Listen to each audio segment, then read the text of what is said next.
is a blessing from the hand of God. It is how God meets us in our suffering.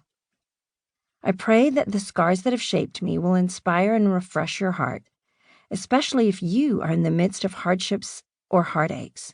So get started, keep listening, and be blessed by the story of Vaneetha Risner.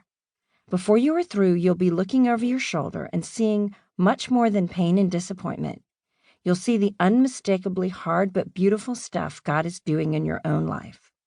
Johnny Erickson Tata. Johnny and Friends International Disability Center, Agora Hills, California. Introduction.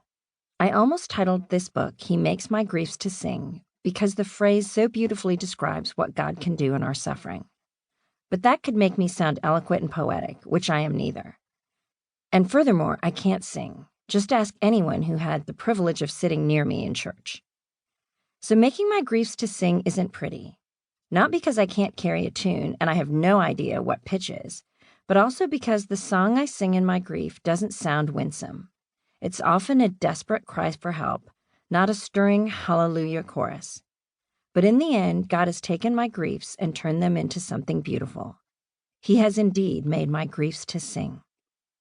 I am well acquainted with suffering. Many of you listening to this book are as well, and suffering has carved hollows into your soul. Some of you may have even feel abandoned by God as trials have threatened to overwhelm you. I honestly have felt that way too, both as an unbeliever and as a committed Christian. I have been tempted to turn away from Him in my pain, wondering why a good God would let His children suffer.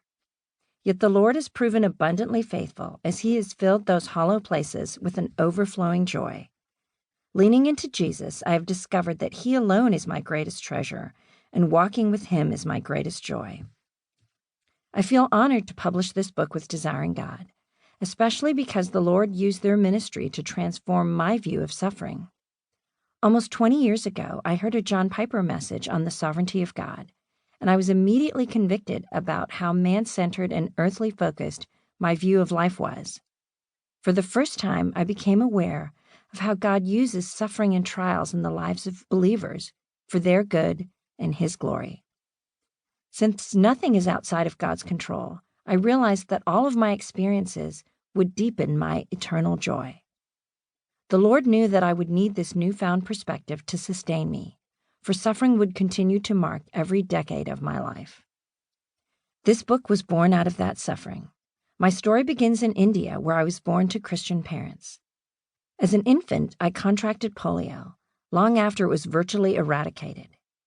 Because the doctor had never seen polio before, she misdiagnosed me and prescribed the wrong treatment. Within a day, I was totally paralyzed.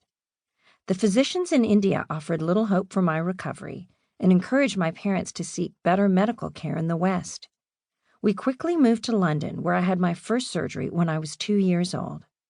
By the time I was 13, I had undergone 21 operations and had moved from England to Canada and finally to the United States.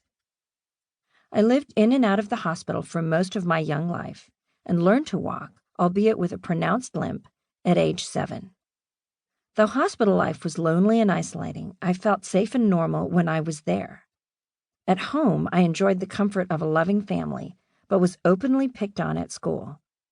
Feeling like an outcast, I wanted nothing to do with God because He had allowed all of this to happen. But when I was in high school, God met me in my bitterness, and I committed my life to Him. I went out of state to college and then moved to Boston for my first job.